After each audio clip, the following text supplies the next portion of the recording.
Praise be to Allah subhanahu wa ta'ala, who endowed us with superior minds with which we know Him, and equipped us with perfect bodies with which we worship Him, and awoke the hearts with consciousness of Him.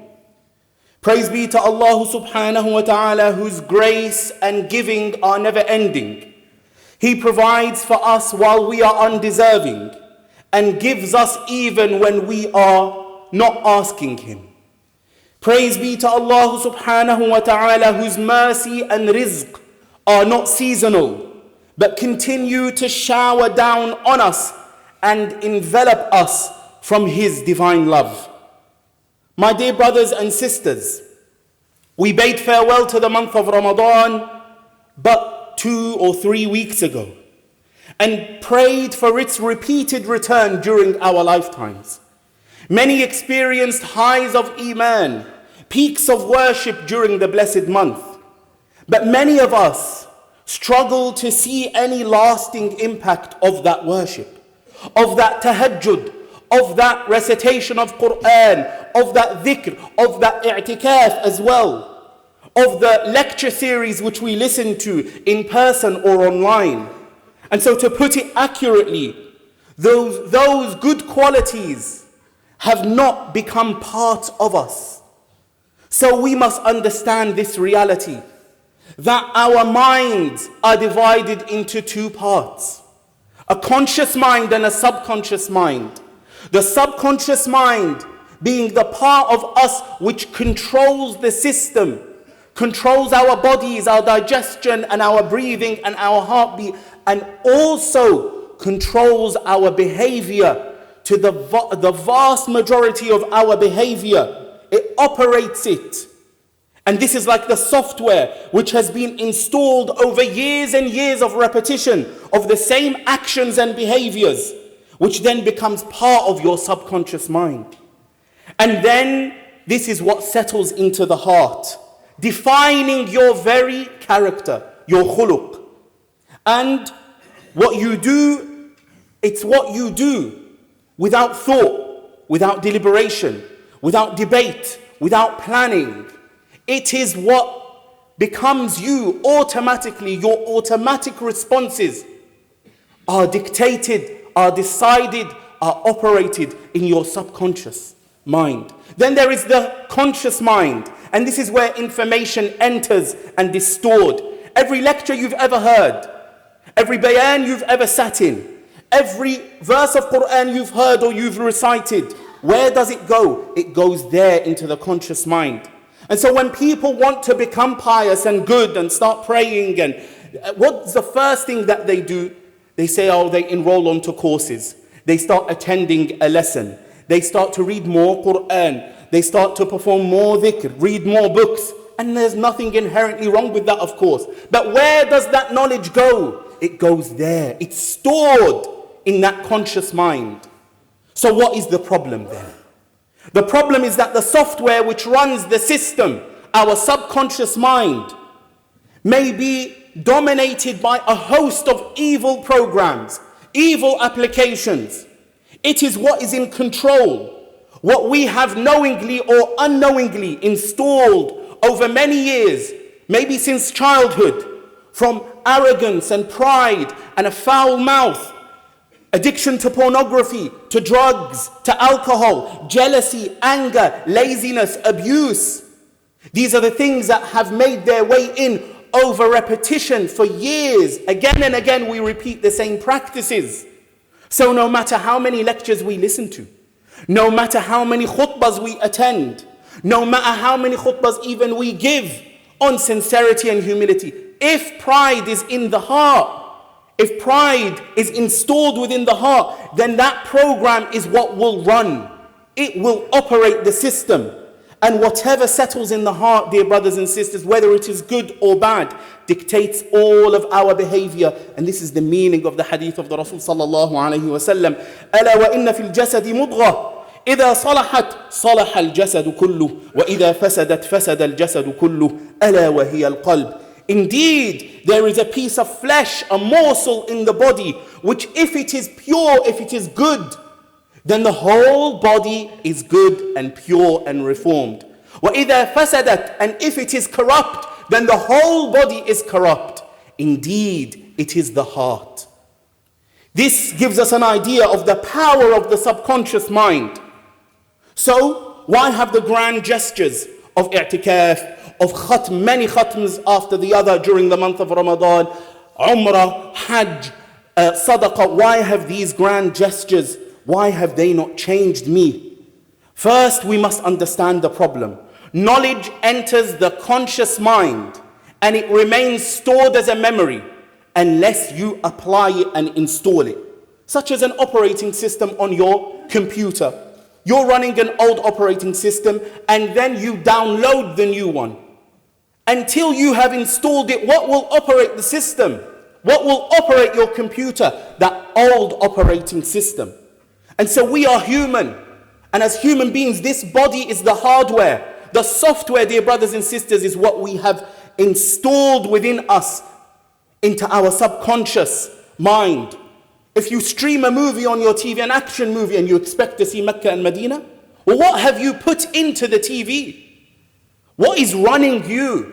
That is what every one of us must ask themselves. What is running us? It may be pride and arrogance, it may be jealousy, it may be hatred, it may be a stinginess, miserliness, but all of the good stuff is just stored in our memory. If you're hungry and you take food and you store it in a bag next to your waist, then that will never fill you. Yes, it's not useless. Of course it's not useless, because when you become hungry and you wish to eat, you can take and you can fill yourselves. You can fill yourself. But storing it in that bag in and of itself does not fill you up. And so many people may go to the Imam, may go to the Sheikh, may go to people of piety or people of knowledge and tell them that they want to become better Muslims, but sometimes they're not helped because all they're doing is giving them more knowledge to store into their subconscious minds, into their conscious minds rather. Salah is good, dhikr is good, sadaqah is good, volunteering is, all of these things are good, but how do we install them? So you may receive an update on your phone. You receive an update on your phone. That update is useless until you install it. Because until you do, there will remain those bugs on your phone. Now, the update and the old software are both on your phone at the same time, but they are stored in different compartments. And this is the same case with us.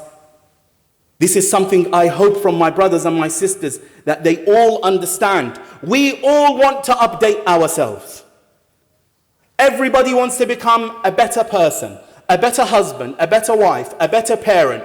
Everybody wants to become a better friend. Everybody wants to become a friend of Allah subhanahu wa ta'ala, a righteous, pious, virtuous Muslim. Yes? But all of that want from the knowledge is stored in a compartment called the conscious mind. And what is actually running the system is in the subconscious mind. Because it has yet to be translated, yet to be installed. And so that is why even a scholar can be the furthest from Allah. Because the knowledge in and of itself does not avail. Shaitan knows more than everyone on earth put together. And that knowledge does not help him. We talk about Jannah, he has been there. We talk about the angels and the prophets. He's seen every prophet. But that knowledge has not been installed. Rather, shaitanic arrogance has been stored into his subconscious mind. You can have a kitchen full of food, but unless you eat, you will remain hungry. And this is why, if you have, for example, just one apple, one bit of bread, it will suffice. You will survive. You will progress. That is why we see illiterate Muslims. Why do they progress to the pleasure and closeness of Allah? Because whatever they know, the little they know, they apply immediately. They have installed immediately. Whereas people with grand titles and PhDs in this and that, in fiqh and tafsir and hadith and all of the sciences, maybe he doesn't attend jama'ah in the masjid. So where has that, there is knowledge. But what has been done with that knowledge? Now, of course, there are qualities which Allah has instilled within us, and we have played no part of our own in attaining them. such as the bravery of Umar radiallahu anhu, and Ali radiallahu anhu, and Khalid ibn al-Walid radiallahu anhum ajma'in. Their bravery. But the majority, dear brothers and sisters, of our qualities, of our software is not off the production line, if you like, but it's customized by us. And this is why the Rasul sallallahu alayhi wa sallam, when he was so impressed by Ashaj Abdul Qais, he said to him, indeed, inna fika khaslatayn yuhibbuhum Allah, al-hilm wal-ana. You have two qualities which Allah loves. In another narration, Allah and His Messenger love. Al-hilm wal-ana. You have clemency, forbearance, deliberation. Yes? And ana like deliberation, that he's patient, he takes his time in making decisions. And so what did he say? Are these two qualities, did I earn them or were they instilled in me? So he understood that there is a difference. He said, rather, Allah instilled them within you. And so he said, Alhamdulillah, he praised Allah that Allah and His Messenger love these two qualities, but they are from Allah. But he understood, as well as all of the companions, that most of our character, most of our software, most of our programming is customized by us, by what we install from the conscious mind into the subconscious mind. And so how do we transfer then that knowledge which we have in our conscious mind into our subconscious mind? Say you want to install patience. You want to install patience. You have heard of all of the virtues of patience, the verses regarding patience. إِنَّمَا يُوَفَّى الصَّابِرُونَ أَجْرَهُمْ بِغَيْرِ حِسَابٍ. Indeed, the patient are compensed and recompensed with reward without any account, no account, without limit. All of the khutab that you have heard over the years on patience, how do you then now install it? Well, it is not by virtue of just learning its benefits, learning of the reward. There is a practical method, and this practical method, dear brothers and sisters, is not some new age method. Let me just get that straight. There is no new age method. This is the prophetic method, the Muhammadan method, sallallahu alayhi wa sallam. Because he said, إِنَّمَا الْعِلْمُ بِالتَّعَلُّمِ. Indeed, knowledge is by learning. You want to attain knowledge? You have to learn. And you do not become knowledgeable until you learn again and again and again and again. وَإِنَّمَا الْحِلْمُ بِالتَّحَلُّمِ. That how do you develop hilm, forbearance and clemency and patience? بِالتَّحَلُّمِ. You have to cultivate it, to perform it again and again and again. And so when a situation arises and you are rubbed up the wrong way, when somebody triggers you, when somebody angers you, when somebody irritates you, then you, at that moment, you practice patience. And it will be difficult only during the situation. You will not have developed it immediately. Oh, I was patient that one time, now I'm a patient person. No, it is to repeat the same practice again and again and again and again, until at some point, and Allah subhanahu wa ta'ala has made us all different, at some point that quality that you have practiced will make its way from the conscious mind into the subconscious mind. It will become installed in you to the extent that it becomes your character. It becomes natural to you. It is what you do without thought, without having to deliberate, without having to debate. Shall I be patient, or shall I shout back? Shall I swear back? Shall I hit them back? Or it is by practice. It is not by listening to a lecture. We've all heard every lecture you can imagine. But what about the installation? And so the technique is very clear. The technique is very clear. And this, dear brothers and sisters, this is the process of tazkiyah. Tazkiyah, which is the purification. Tazkiyah has two meanings. Tazkiyah is not that you isolate yourself into dhikr and nothing but. Tazkiyah is to purify and then to grow. To purify and to grow. And so to purify yourself, as we will come onto in a moment, to remove and to uninstall the evil software, the vices. And growth is to install within yourself all of these good qualities. And this requires mujahada, which we spoke about in the past. It requires effort. It has to be forced. It has to take some, it takes some work. We've heard of saintly people who performed mujahada for 2 years and 5 years and 20 years. What were they doing? It was this. It was resisting resisting over and over again any bad qualities that they have, they discover, they uninstall. And any good quality, they install it by repeating it again and again and again. This is the practical method of tazkiyah. And so, let's say you want to install generosity. Everybody knows that generosity is something that is good. Everybody wants to become generous. Nobody wants to be stingy. But it doesn't matter what you like.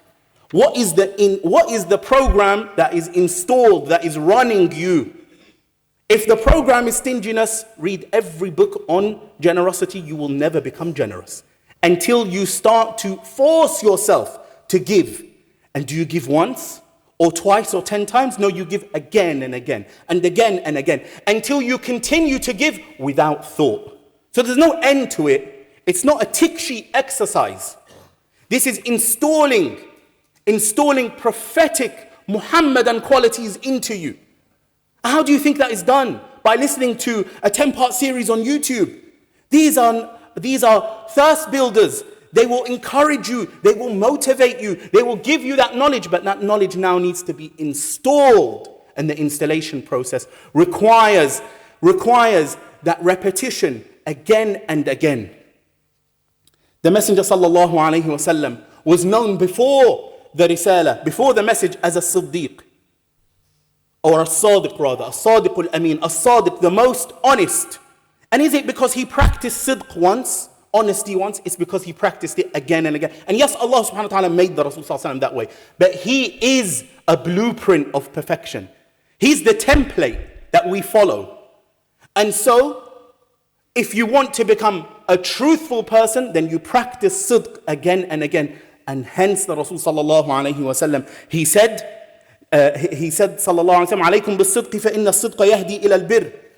Adhere, follow, practice Sidq, honesty, truthfulness. Because it attains, it makes you gain piety. وَإِنَّ الْبِرَّ يَهْدِي إِلَى الْجَنَّةِ. And piety guides to paradise. وَمَا يَزَالُ الرَّجُلُ يَصْدُقُ وَيَتَحَرَّى الصِّدْقَ حَتَّى يُكْتَبَ عِنْدَ اللَّهِ صِدِّيقًا. And the man will continue to be truthful. And to يَتَحَرَّى الصِّدْقَ, meaning he will look for opportunities and be conscious of the opportunities where he can be truthful until he is recorded with Allah subhanahu wa ta'ala as a Siddiq.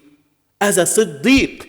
To be characterized with that same quality as Abu Bakr radiallahu anhu, which is the level beneath nubuwwah, beneath prophethood. But it requires repetition. And this app by app, quality by quality installation is more beloved to Allah subhanahu wa ta'ala than the grand gestures of worship which we perform seasonally. Hence the hadith of the Rasul sallallahu alayhi wa sallam, أَحَبُّ الْأَعْمَالِ إِلَى اللَّهِ تَعَالَى أَدْوَمُهَا وَإِنْ قَلْ. Our mother Aisha radiallahu anha, she said that the most beloved, she reports a hadith of the Messenger sallallahu alayhi wa sallam in which he said, the most beloved deeds to Allah are the most consistent ones, even if they are small. And what else are we talking about except small but consistent deeds? وَكَانَتْ عَائِشَةُ إِذَا عَمِلَتِ الْعَمَلَ لَزِمَتْهُ. And Aisha radiallahu anha, if she performed a good deed, she would persist in it. She would do it consistently. Until when? What was the objective? Until it became installed into her subconscious and became part of her operating system, the software which runs the program. We ask Allah subhanahu wa ta'ala to make us of those who translate and install their knowledge into action, and not be of those where their knowledge is an excuse against them on the day of judgment, on a day when no wealth and no children will be of any avail except the one who comes to Allah subhanahu wa ta'ala بقلب سليم, with a sound heart. أقول قولي هذا وأستغفر الله لي ولكم فاستغفروه إنه هو الغفور الرحيم.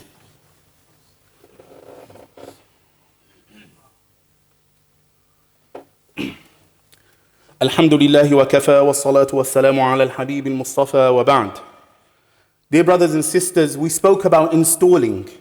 Now uninstalling from your subconscious the evil shaitanic vices, those qualities which are running the program, which go against the sunnah of the Messenger sallallahu alayhi wasallam, which go against the command of Allah subhanahu wa ta'ala. How do we remove them? Well, number one, they can only be removed the same way they were installed in the first place? Through repetition, resistance and repetition. Because nobody is born a compulsive liar. Now the continuation of the hadith before last, which we mentioned about sidq, the Rasul sallallahu alayhi wa sallam, he said, وَإِيَّاكُمْ وَالْكَذِبِ فَإِنَّ الْكَذِبَ يَهْدِي إِلَى الْفُجُورِ. And he said, avoid and refrain and remain away from lying, because it causes and it leads to fujur, to rebellion, and rebellion leads to the hellfire. وَمَا يَزَالُ الرَّجُلُ يَكْذِبُ وَيَتَحَرَّى الْكَذِبَ حَتَّى يُكْتَبَ عِنْدَ اللَّهِ كَذَّابًا. And a man will continue to lie and seek out to lie, seek out opportunities to lie, until he is recorded with Allah as a liar. وَالْعِيَاذُ بِاللَّهِ. But he wasn't born that way. He lied again and again, got away with it, then lied again, then got away with it, then lied again, until he installed that program into himself. So how do you uninstall it then? How do you uninstall it? 2 words. Commit them to memory, dear brothers and sisters, because I may never say them again. To resist and to repeat. To resist and to repeat. To resist and to repeat. You have a problem with looking at women. You are accustomed to extending the first glance, or to look again the second time, both of which are deliberate, meaning that you are accountable for them. And so what do you do to uninstall this vice? You have to resist. And that resistance will be difficult in the moment, meaning that that difficulty will not last. It will feel uncomfortable. It will feel alien to you, but just for the few seconds. And then what? Then you have added a repetition. If you've never exercised, what happens? The moment you lift a weight, the moment you run, the moment you cycle, you feel tired. But will you remain tired the more you exercise? No, the more you exercise, the more you condition and you strengthen yourself. And the spiritual muscles are exactly the same. If you lift a weight and say, oh, that's heavy, and you drop it, you're never going to grow that muscle. And so you have to repeat what? Every young man over here knows. Reps. What are reps? Repetitions. What is the exercise you're doing? Resistance training. So you need to resist and repeat until you build your muscle. Until you build your spiritual muscle, you must resist and you must repeat. But if you say, oh, I can't do it. I'm destined for this. Then know that you have handed over the greatest power Allah Ta'ala has given you to the shaitan. Do not blame the shaitan and do not blame the nafs. Because the shaitan himself has absolved himself of all responsibility. And Allah, out of His mercy, He narrates for us His lecture, His khutbah that He will give in hellfire. The one khutbah Iblis will give in hellfire, as soon as everyone is put in, then a mimbar, a pulpit of fire will be erected. And what will he say? Allah has told us what He will say. Allah subhanahu wa ta'ala, He told us what He will say. وَقَالَ الشَّيْطَانُ لَمَّا قُضِيَ الْأَمْرُ إِنَّ اللَّهَ وَعَدَكُمْ وَعْدَ الْحَقِّ وَوَعَدْتُكُمْ فَأَخْلَفْتُكُمْ. Indeed, Allah promised you the promise of truth and I lied to you. I lied to you. وَمَا كَانَ لِي عَلَيْكُمْ مِنْ سُلْطَانٍ. And I had no power over you. Meaning, who was the power with? The power was with you all of the time. You could have used that power to worship Allah, to obey His messenger, and to paint yourself in the color of the messenger sallallahu alayhi wa sallam. وَمَا كَانَ لِي عَلَيْكُمْ مِنْ سُلْطَانٍ. Meaning, who has the sultan? I never had power over you. I never had authority over you. So you had power over yourself. What did He do? إِلَّا أَن دَعَوْتُكُمْ فَاسْتَجَبْتُمْ لِي. All I did is I suggested, I called, I whispered, I invited you, and you answered. فَلَا تَلُومُونِي. So do not blame me. وَلُومُوا أَنفُسَكُمْ. But blame yourself. Oh bro, I was just destined to be like this. I can't stop smoking weed. I can't stop smoking. I can't stop committing fraud. I can't stop committing zina. Where is your power? Allah has made you a lion and you act like a sheep. So this power, do not hand it over to the shaitan. You must recognize that you have a huge power within you, a huge potential. Allah subhanahu wa ta'ala, this is the truth. وَقُلِ الْحَقُّ مِنْ رَبِّكُمْ. Say the truth is from your Lord. فَمَنْ شَاءَ فَلْيُؤْمِنْ وَمَنْ شَاءَ فَلْيَكْفُرْ. You have mashi'ah, you have will, you have power. Whoever wills can believe, and whoever doesn't, and whoever wills can disbelieve. You have literally the power to say, I don't want to believe in Allah. That's your power. You don't think you have power to become a friend of Allah? So don't sell yourself short. Do not give over control, hand it over to the shaitan just like that, where he slaps you left and right and you're apparently helpless. Nobody is helpless, dear brothers and sisters, but you need to know this power that you have. Once you know, oh my God, I've got an arsenal, I've got all of this weaponry, then you start to use it. We ask Allah subhanahu wa ta'ala to make us of those who realize their power, which He has granted us, and realize the potential to become His friends and His awliya.